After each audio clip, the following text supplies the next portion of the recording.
7 type के crystal यहाँ पर पढ़ रहे हैं। सबसे पहला हमारा क्रिस्टल होता है क्यूबिक क्रिस्टल। क्यूबिक क्रिस्टल आपने अपने घरों में घन को देखा होगा, रूबी क्यूब आपने देखा होगा, वो हमारा क्यूबिक क्रिस्टल है। और क्यूबिक क्रिस्टल में हमारा जो एज लेंथ होता है ए, बी और सी, ये तीनों बराबर होता है। और इनके बीच में जो अंतरफलकी कोण होते हैं अल्फ़ा, बीटा और गामा, ये तीनों 90 डिग्री के होते हैं। दूसरा हमारा क्रिस्टल है टेट्रागोनल क्रिस्टल, चतुष्फलकीय क्रिस्टल। इसमें ए और बी जो एज लेंथ है ये बराबर होते हैं, परंतु सी की एज लेंथ जो होती है वो ए बी के बराबर नहीं होती। और अल्फ़ा, बीटा और गामा, इन तीनों के बीच का जो कोण है वो 90 डिग्री का होता है। अगला क्रिस्टल है हमारा ऑर्थोरोम्बिक क्रिस्टल। जो ऑर्थोरोम्बिक क्रिस्टल होते हैं इसमें ए, बी और सी तीनों की एज लेंथ अलग अलग होती। इन तीनों की एज लेंथ आपस में बराबर नहीं होती, परंतु अल्फ़ा, बीटा और गामा, इन तीनों के बीच का जो कोण है वो 90 डिग्री का होता है। अगला क्रिस्टल है हमारा हेक्सागोनल क्रिस्टल।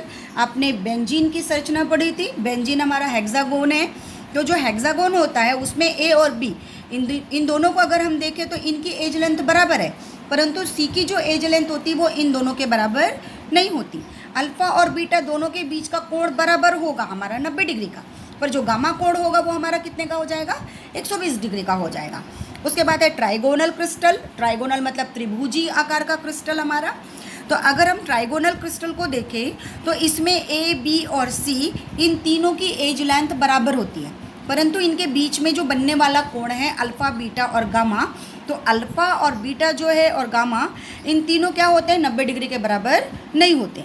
उसके बाद अगला हमारा है मोनोक्लिनिक क्रिस्टल। एकंताक्ष इसको क्रिस्टल बोला जाता है। इसमें ए, बी और सी तीनों जो एज लेंथ है, तीनों की जो एज लेंथ है हमारी किनारों की, ए, बी और सी की, ये तीनों बराबर नहीं होती। अल्फ़ा और गामा का जो कोण है, अल्फ़ा और गामा, इन दोनों के बीच का जो कोण है वो 90 डिग्री का होता है, परंतु जो बीटा कोण होता है ये 90 डिग्री का नहीं होता। वाला हमारा क्रिस्टल है ट्राइक्लिनिक क्रिस्टल, जिसमें ए, बी और सी, इन तीनों की एज लेंथ बराबर नहीं होती और इसमें कोण भी तीनों अल्फ़ा, बीटा और गामा 90 डिग्री के नहीं होते हैं। तो इस तरह से हम 7 प्रकार के क्रिस्टल जालक के बारे में पढ़ते हैं। अगर हम इनके एग्जाम्पल्स को देखें, मतलब टोटल हमारे जो क्रिस्टल के टाइप्स थे, जो हमारे क्रिस्टल लैटिस टोटल थे वो 7 प्रकार के थे और 4 इनमें सब टाइप्स होते हैं। आपने यूनिट सेल जब पढ़ी थी तो आपने 4 प्रकार की यूनिट सेल पढ़ी थी। सिंपल क्यूबिक सेल, जिसको हम सरल घनी यूनिट सेल बोलते हैं। दूसरा फलक केंद्रित, तीसरा बॉडी अंतः केंद्रित, और एक छूट गया था एंड सेंटर्ड, अंतः केंद्रित घनी cell, end centred cubic cell. End centred cubic cell क्या होता है, तो आप अब जिस कमरे में बैठे हो, अगर आप उस कमरे को देखो तो आपको 8 कॉर्नर दिखाई दे रहे हैं, 6 आपको फलक दिखाई दे रही है। अगर हम 8 कॉर्नर में, 8 किनारे में अगर हम एक एक परमाणु को रख दें और एक परमाणु हम ऊपर की फलक में रखें और एक नीचे की फलक में, मतलब 2 विपरीत फलक में अगर हम और एक एक एटम को रख दें, तो इस प्रकार का जो क्यूबिक सेल होता है वो कहलाता है and centred cubic cell.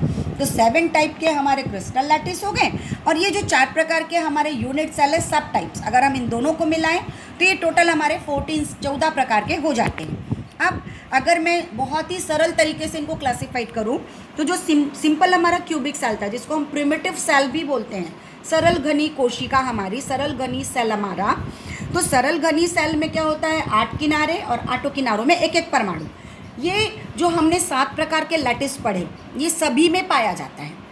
Simple cubic cell 7 प्रकार के लैटिस में ये हमको मिलता है। जो फलक केंद्रित घनी सेल है, जिसमें कि कॉर्नर के अलावा फलक में परमाणु होते हैं, ये 2 प्रकार के लैटिस में पाया जाता है। एक तो सरल घनी सेल, सिंपल क्यूबिक सेल, और ऑर्थोरोम्बिक। तीसरा बॉडी सेंटर्ड क्यूबिक सेल, जिसमें कि 8 कॉर्नर के अलावा केंद्र में एक परमाणु होता है, और ये यूनिट सेल पाई जाती है सिंपल क्यूबिक सेल में, जिसको हम प्रिमिटिव सेल बोलते हैं, उसमें, टेट्राहेड्रल में और ऑर्थोरोम्बिक क्यूबिक सेल में। आखिरी है हमारा एंड सेंटर्ड क्यूबिक सेल, जिसमें कि 8 कॉर्नर के अलावा 2 विपरीत फलकों में परमाणु पाए जाते हैं, और ये हमको मिलता है सिंपल क्यूबिक सेल में और ऑर्थोरोम्बिक में। अगर हम इनकी गणना करें तो 7 हमारे simple cubic cell, face centred में 2 क्यूबिक और ऑर्थोरोम्बिक, तो 7, 8 और 9।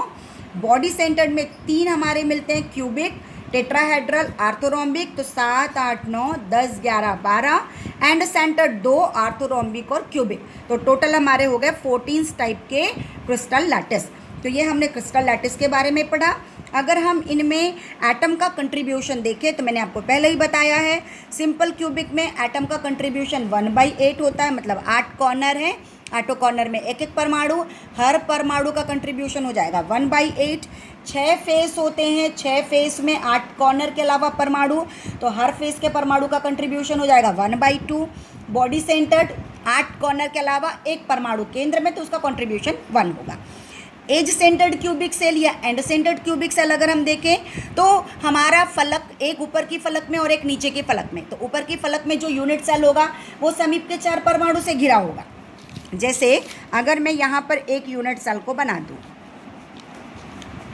तो इस यूनिट सेल में 8 कॉर्नर, मेरे 8 कॉर्नर के अलावा मैं क्या बोल रही हूँ, एक ऊपर की फलक में और एक नीचे के फलक में, तो ऊपर की फलक में जो यूनिट सेल होगा वो समीप के 4 परमाणु से घिरा होगा, तो इसका कंट्रीब्यूशन कितना हो जाएगा 1/4। तो इस तरह से हम 7 प्रकार के लैटिस के बारे में पढ़ते हैं। नेक्स्ट हमको पढ़ना है पैकिंग फ्रैक्शन के बारे में, जो हम अगले वीडियो में देखेंगे।